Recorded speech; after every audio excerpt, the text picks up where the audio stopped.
Well, today is a holiday here in British Columbia. I wasn't planning on shooting a video this morning, but when I was watching the markets open this morning, the markets are, pretty close to crashing out of the gate this morning. The timing just felt right to sit down and share some thoughts that I had. Some of the headlines I saw from this morning. Take a look at these. Dow drops 800 points. NASDAQ craters 3% in global market rout. Global stock markets plunge. Dow drops 860 points and Japanese stocks suffer worst crash since 1987. Dow Jones plunges 1,000 points. Nvidia plummets as Apple slides. And indices plunge on recession fears. You kind of get the picture of what we're looking at today. There's a part of this type of a market when the markets are dropping like this that I like. I love this type of market, but it's probably not for the reason that you think. It's not because I can run out and just blindly buy the dip. That's not smart. A lot of people are probably doing that. It's not because I like it when the stocks that I own drop in value. There's a part of me that likes these harsh days because the markets like this can really smack down those investors out there who are overconfident, they're cocky, they think they know better than everyone else. And these smug investors who think that this time it's different, they ignore anything else, anything that they hear to the contrary.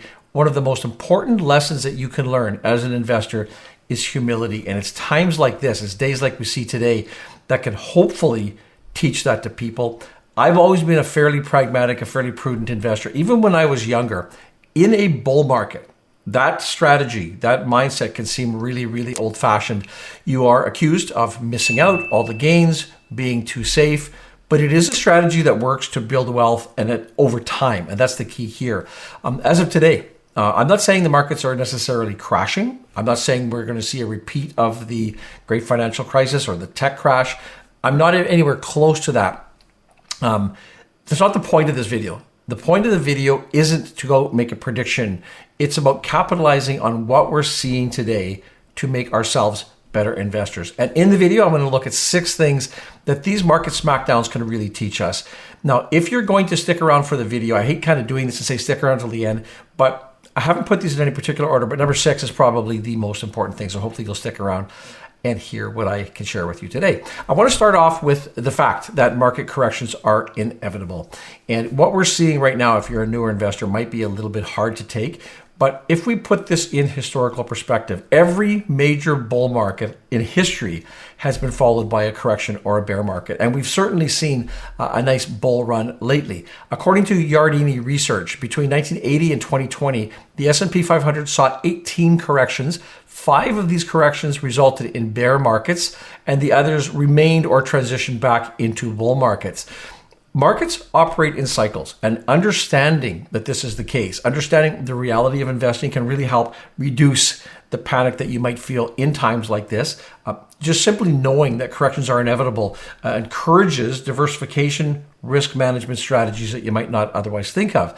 I think of it kind of as the weather. Sunny days are wonderful, and in the markets, we've certainly seen a lot of sun lately. Storms, though, are inevitable. They're a natural part of the climate.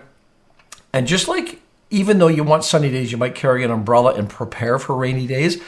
The key in investing successfully is to prepare yourself for these rainy days or these storms, you might say, in the market downturns. Number 2, I want to talk about the importance of patience. Corrections typically are short-term events, relatively. I'm not talking about a day or 2 necessarily. And successful investing focuses on the long-term growth. Now, we never know, without hindsight, how short or how long the corrections are going to be. They could be days, it could be months, they could be longer. But the key is that you want to avoid panic selling. During times like this, during a correction, if you panic sell, you can lock in losses. And of course, if you're out of the market, then you can miss the subsequent recovery, which often does come. I'm going to go back to sort of the proverbial oak tree analogy here. You've probably heard of this or something similar to it. But if you plant a tree, it needs time to grow. It just doesn't come up the next day. And when they go through a storm, when you have a winter season, you don't pull up those plants, the small little plants, and put them in the garage for the winter. You let those roots take hold, and then they will flourish after that. And patience allows investments to mature, just like that oak tree will eventually produce the acorns for the next generation. Now, the third thing I want to talk about here that we should think about when we're going through times like this is the need for emotional discipline. And we all hear about herd mentality, and it's critical that we avoid that during times like this. If you follow the crowd during the corrections, that can obviously lead to very poor decision making. And we're probably seeing a lot of that this morning.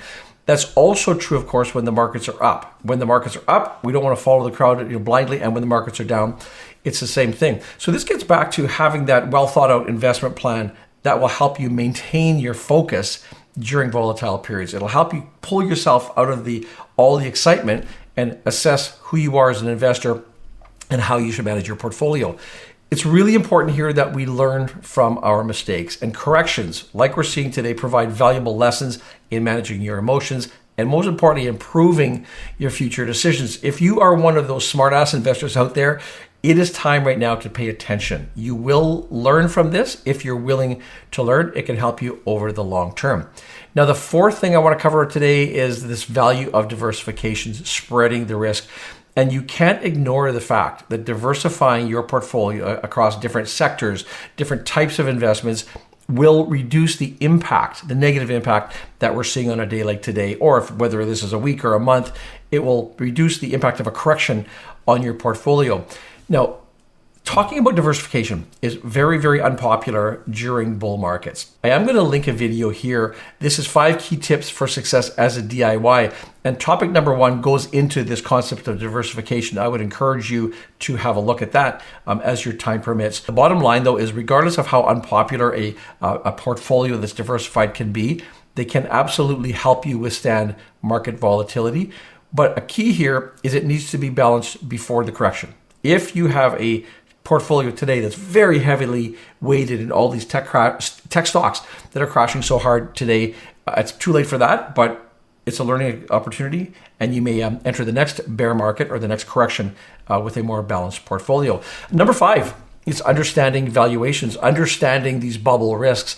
And overvalued markets clearly, logically, are more susceptible to corrections. So if you understand the valuations, it can help you identify these risks. From a fundamental analysis perspective, you need to learn how to fundamentally analyze a company. You need to look at, not only look at, but you need to understand a company's basic fundamentals, and that can prevent investment in overhyped stocks. We've seen a lot of that lately.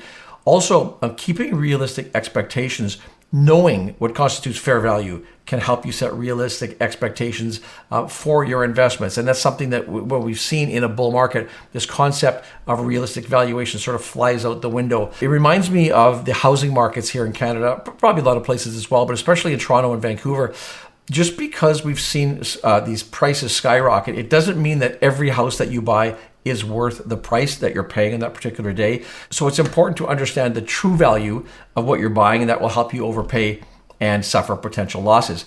Now, the 6th thing I want to talk about here, and to me this is equally as important, probably the most important thing that you need to learn as an investor so you don't get whacked in times like this, is humility and learning from your mistakes. And days like today, this should really, really be a reality check. And corrections need to remind us, even the most confident investors, maybe the most overconfident investors, that markets are unpredictable in the short term. And the good thing here, this is a universal experience. You don't have to feel like you're alone. Every single investor, no matter how long you've been investing, how experienced you are, you have been wrong at some point and you faced losses. The key isn't avoiding mistakes, because we're all going to make them, but the key is learning from them to become a better investor. And I'm not sure about the rest of you, but over this past week or so, I've been tuning in and watching a fair bit of the Olympic Games that are going on in Paris. Even the best athletes lose races or games if you're part of a team. And the important part here is when you lose, you analyze the loss, you learn from it, and you come back even stronger. So put down, let go of your ego and accept the fact that you can be wrong. And doing that is critical for long-term success. Now, as I started in this video, a lot of people will be out buying the dip today with no real battle plan. I don't want you to be that guy who just goes out and follows the crowd blindly. I'm going to put a video right here. This is going to help you stay safe during market drops. As always, I thank you for watching this video. Hope you enjoyed it. We'll see you in the next video.